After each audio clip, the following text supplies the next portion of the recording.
Narew z taką tradycją, historią bardzo przecież odległą powinna być miastem. To w pewnym sensie nobilituje, ale też jakby daje szansę rozwoju jako miasto. Narew jest położona w bardzo fajnym miejscu, wręcz jest takim punktem węzłowym, rozrządowym przy wszelkiego rodzaju ruchu, tak? No właśnie za bardzo nie wieje, pomimo że to wykwitło. Pod dębem w Przybudkach. Narew generalnie jest miastem od ponad 500 lat, więc tak naprawdę już ponad 500 lat mamy te prawa miejskie i one dawały jakby Narwi możliwość rozwoju. To właśnie to, że można było tutaj ustanowić dni targowe, że można było mieć jakby te składy różnych materiałów i tak dalej, że był port nadrzeczny.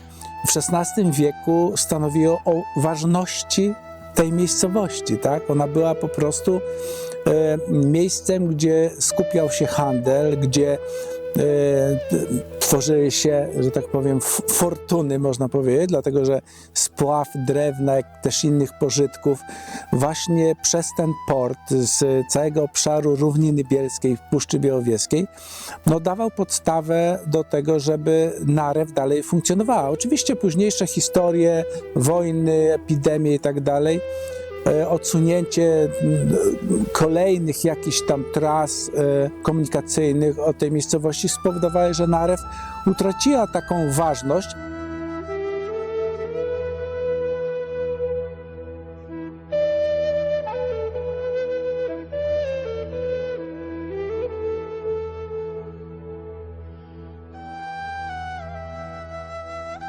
Ale dzisiaj mamy zupełnie inne czasy i Narew znowu jest na takim szlaku węzłowym. Jest to zarówno rzeka, i oczywiście nie mówimy o splawie drewna, nie mówimy o barkach i tak dalej, ale mówimy o turystyce. Może on został tu, nie wiem, pomalowany czy tam był już pomalowany? Nie, tutaj. Te 500 lat historii tam można pokazać, prawda, chociażby dla turystów. Zapraszamy na kajaki i na łono natury. Można przyjechać z dziećmi, samemu, ze zwierzętami i odpocząć na naszej skromnej wsi. Wieś ma swoje inne trochę funkcje, tak? Jest bardzo skromna? Jest skromna, bardzo skromna, aczkolwiek myślę, że każdy znajdzie coś dla siebie. Sam układ przestrzenny Narwi to jest układ urbanistyczny. On jest chroniony przepisami prawa, jest wpisany do rejestru i to nie jest układ wsi, więc my generalnie jakby nie jesteśmy wsią. Formalnie oczywiście utraciliśmy prawa miejskie, ale nadal jesteśmy miasteczkiem. To nie jest tak, że my nagle teraz, prawda, wracamy do nie wiadomo czego. Nie, my po prostu tylko przywracamy formalne zapisy. Natomiast to nam daje możliwość, myślę, że zupełnie innej promocji chociażby tej miejscowości.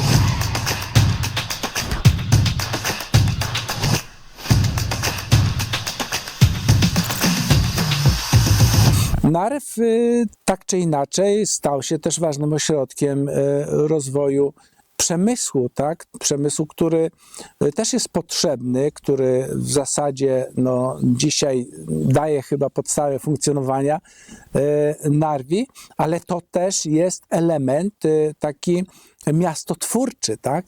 To, że jest przemysł, to, że mogą być usługi turystyczne, to jest element miasta, to nie jest już wieś. Można inaczej też prowadzić same lekcje historii, tak? Można uwrażliwiać na bazie tego no, chociażby młodzież, która nie zna do końca historii swojej, tej najbliższej i warto, żeby młodzież też, no, na przykład mieszkając w takim miasteczku, myślę, że byłaby bardziej dumna z miasta, tak, że mieszka w takim miasteczku historycznym niż ze wsi, tak? Niektórzy mówią, że w związku z tym będą większe podatki, ale przecież podatki nie podatków nie ustala ktoś z zewnątrz, podatki ustalane przez radnych mogą być zachowane tak samo teraz, nawet jeżeli byłoby to miasto. Uważam, że dużo tematów można wydyskutować wspólnie, tak? I można też no, jakby wypracować te zasady funkcjonowania no, chociażby samych podatków, tak?